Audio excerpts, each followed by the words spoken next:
Welcome back to clean news Rajasthan. चलिए देखते हैं राजस्थान की 15 फटाफट बड़ी खबरों को। राजस्थान में किसानों की खुली लॉटरी, पहला उपहार 2.5 लाख रुपए का मिला।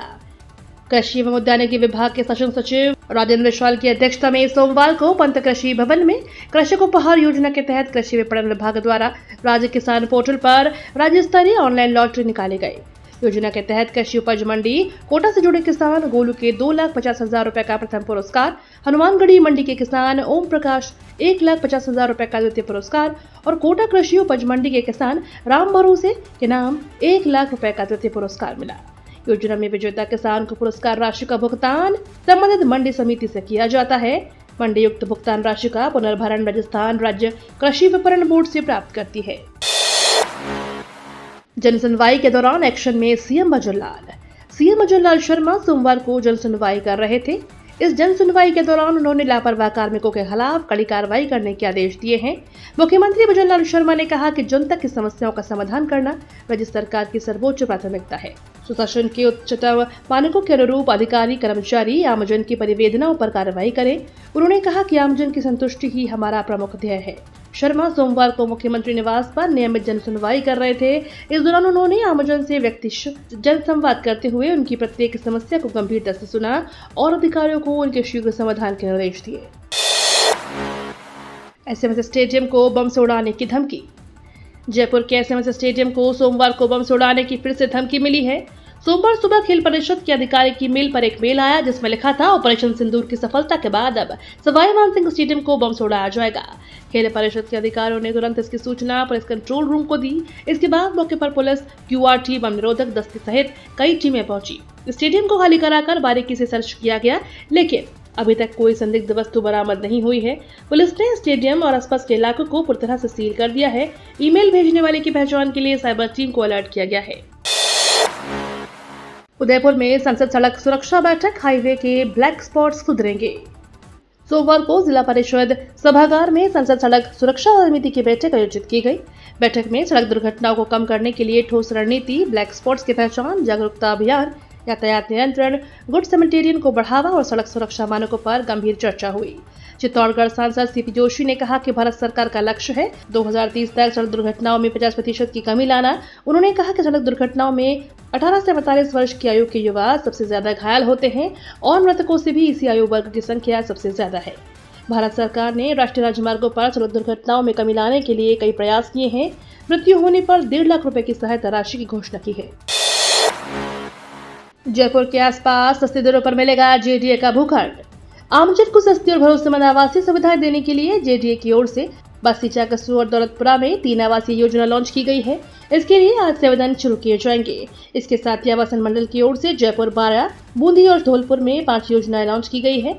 इसमें बोर्ड आवास तैयार करके देगा। हालांकि आवासन मंडल के आवास ईडब्ल्यूएस और मध्यम आय वर्ग के बजट से बाहर है। इसी को ध्यान में रखते हुए यूडीएच मंत्री जाबर सिंह खर्रा ने जल्द ईडब्ल्यूएस और मध्यम आय वर्ग के लिए आवासीय योजना लाने का दावा किया है। वहीं इस दौरान नए भवन विनियम भी जारी किए गए। कोटा वाले ध्यान दें, डकनिया तालाब रेलवे स्टेशन का बदलेगा नाम। दिल्ली मुंबई रेल मार्ग पर स्थित डकनिया तालाब रेलवे स्टेशन का नाम अब न्यू कोटा रेलवे स्टेशन होगा।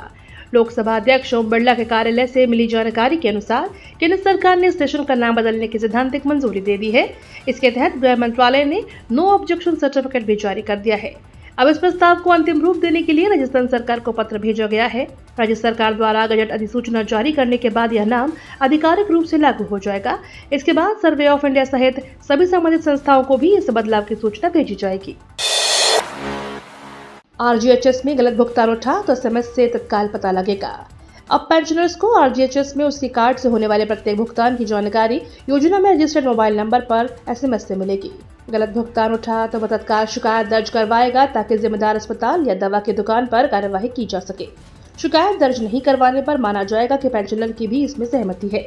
वित्त विभाग की ओर से योजना में किए गए बदलावों के संबंध में सोमवार को आयोजित वीडियो कॉन्फ्रेंसिंग के जरिए यह जानकारी दी गई। इसमें बताया गया कि लापरवाही बरतने के कारण कई पेंशनर्स के आरजीएचएस कार्ड और ओटीपी का दुरुपयोग हुआ है। इस कारण अत्यधिक संख्या में दावे प्रस्तुत कर दिए गए। सफल अभ्यर्थी बोले, 5 साल बाद भर्ती रद्द करना अन्याय होगा। पेपर लीक और डमी परीक्षार्थियों की वजह से विवादित 2021 एसआई भर्ती परीक्षा में राजस्थान सरकार को 15 मई तक अपना मत स्पष्ट करना है।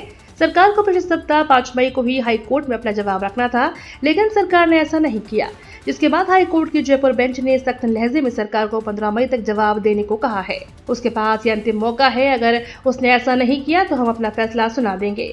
हाई कोर्ट ने इस वर्ष फरवरी में सरकार को भर्ती के बारे में फैसला करने के लिए 2 महीने का समय दिया था, लेकिन पिछली सुनवाई में अदालत ने स्पष्ट कर दिया कि सरकार को अब कोई मोहलत नहीं दी जाएगी। भारत पाक संघर्ष विराम के बाद खुले राजस्थान के ये 3 सिविल एयरपोर्ट। भारत और पाकिस्तान के बीच संघर्ष विराम के बाद दोनों देशों की सुरक्षा बल अब भी अलर्ट मोड पर है। हालांकि अब देश के सीमावर्ती इलाकों में हालात सामान्य होने लगे हैं, जिसके मद्देनजर देश के 32 एयरपोर्ट को तत्काल प्रभाव से नागरिक उड़ानों के लिए खोलने के आदेश दिए गए हैं। भारतीय विमानपत्तन प्राधिकरण ने एक प्रेस रिलीज जारी कर बताया कि देश के 32 हवाई अड्डे 15 मई तक बंद थे, जिसके सिविल हवाई यात्रा के लिए तत्काल प्रभाव से खोला जा रहा है। योग्यता नहीं होने पर किया है आवेदन तो आयोग करेगा सख्त कार्रवाई। राजस्थान लोक सेवा आयोग द्वारा डिप्टी कमांडेंट भर्ती 2025 के अंतर्गत प्राप्त ऑनलाइन आवेदनों की रैंडम जांच में सामने आया है, बड़ी संख्या में अपात्र अभ्यर्थियों ने इस पद के लिए आवेदन किया है। जांच में पाया गया कि अधिकांश आवेदकों के पास यह अनिवार्य योग्यता नहीं है जो इस भर्ती के लिए स्पष्ट रूप से निर्धारित की गई थी, अर्थात थल सेना से सेवानिवृत्त कैप्टन पदधारी होना। इस स्थिति को गंभीरता से लेते हुए आयोग ने इसे अपात्र अभ्यर्थियों के विरुद्ध सख्त कार्रवाई करने का निर्णय लिया है। हालांकि आयोग ने अब भी ऐसे अभ्यर्थियों को 13 मई से 28 मई तक अपने आवेदन वापस लेने का अंतिम अवसर प्रदान किया है। अमेरिका के दखल से पूरा देश चिंतित, गहलोत ने नेहरू और इंदिरा को किया याद।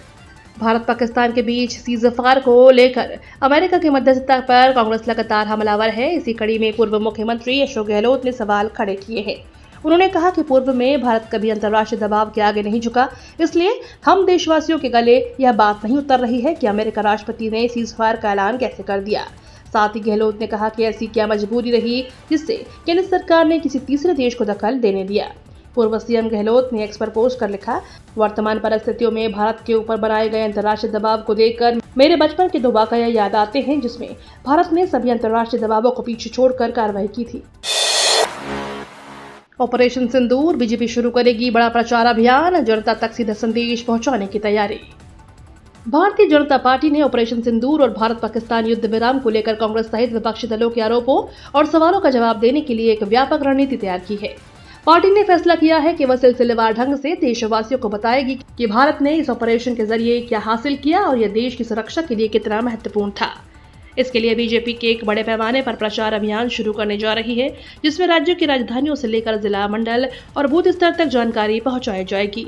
इस अभियान के तहत बीजेपी यात्राएं भी निकालेगी ताकि जनता तक सीधे संदेश पहुंचाया जा सके।